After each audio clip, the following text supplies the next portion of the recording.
3 days before our 10th anniversary, I found a hotel receipt from Traverse City in my husband's jacket. A hotel 2 hours from our house. A hotel neither of us had ever been to. He told me he was in Grand Rapids for a work conference that weekend. By the time I was done, he'd lost his job. His mistress had lost her marriage too, and he found out, in front of 40 wedding guests, that the house he thought was ours was never in his name.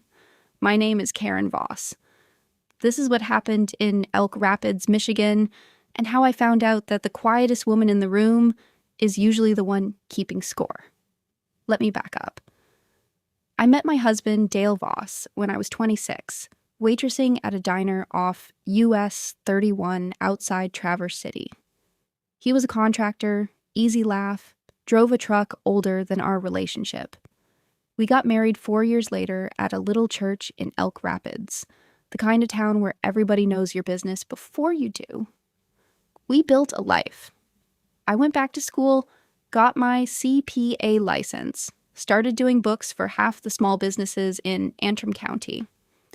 Dale's construction company grew from him and one guy to a full crew. We bought a house on a bluff outside town. Nothing fancy, but ours.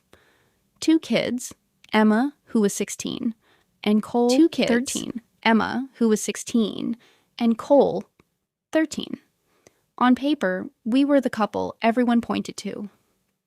Look at Karen and Dale, high school sweethearts, still going strong. Here's the thing nobody tells you about a marriage that looks solid from the outside. Sometimes you're the only one still building it. It started small. Dale working later. New cologne I didn't recognize. A gym membership he'd never used before. Suddenly going 4 times a week. I didn't want to be the wife who checks a phone, so I didn't for a while. Then came the receipt. Room 214, a Traverse City hotel. Dated the same weekend, Dale told me and the kids he'd be in Grand Rapids for a contractors conference. I didn't confront him. Not yet. Instead, I did what I do for a living. I followed the numbers. I pulled up our joint business account, the one for his construction company that I still managed the books for. There it was, a line item, equipment rental, $600, paid to a company that, when I looked it up, was actually a boutique hotel and spa in Traverse City. He'd been laundering his affair through the business account, my business account. I found 4 more charges, like it, going back 8 months. Then I found her name on the hotel's guest Wi-Fi login, forwarded once, carelessly, to his email. Brianna Kessler. 29. A permit clerk at the county building department Dale worked with constantly for his construction jobs. The woman approving his building permits was also warming his hotel bed, and I was the one signing off on the company checks that paid for it. I sat in my car in the church parking lot for 20 minutes before I could drive home. Not crying, calculating. Here's what 10 years of doing small business books teaches you. Everybody thinks the money is boring.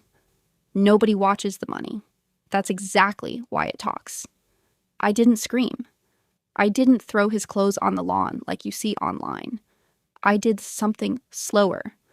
First, I called my cousin Rachel, a family law attorney 2 counties over in Charlevoix. Not because I wanted a divorce yet, because I wanted to know exactly where I stood. Turned out the house, the one Dale always called his, it was titled solely in my name from an inheritance I'd put toward the down payment 8 years earlier. He'd never gotten around to adding himself to the deed, and, in classic Dale fashion, never noticed. Second, I quietly moved my portion of the business's client relationships. I told 3 of Dale's biggest commercial clients, resort renovation jobs, real money, that I'd be handling their invoicing separately going forward for tax purposes. True enough. They didn't ask questions. They just knew Karen, not Dale, was the one who always got their paperwork right. Third, and this part still makes me smile, I found out Brianna Kessler was, in fact, married to a county inspector named Tom Kessler, who worked the same building department. Dale's mistress had been cheating on her husband with mine, in a hotel paid for by permits her own husband might one day be asked to approve. Small towns. I told you nobody watches the money. Turns out nobody watches the paperwork either, until someone like me starts reading it out loud. I didn't do anything Dale could point to as crazy. I did everything he could only ever call fair. The anniversary party had been planned for months. 40 guests, a tent on the bluff behind our house, caterers from Charlevoix. Dale wanted to save face, keep pretending. Fine. I let him. I waited until the toasts. Dale stood up, glass in hand, doing his usual routine about 10 years and counting. I stood up next to him, smiled at the crowd, and said I had an announcement too. I thanked everyone for coming to celebrate not just our anniversary, but a new chapter.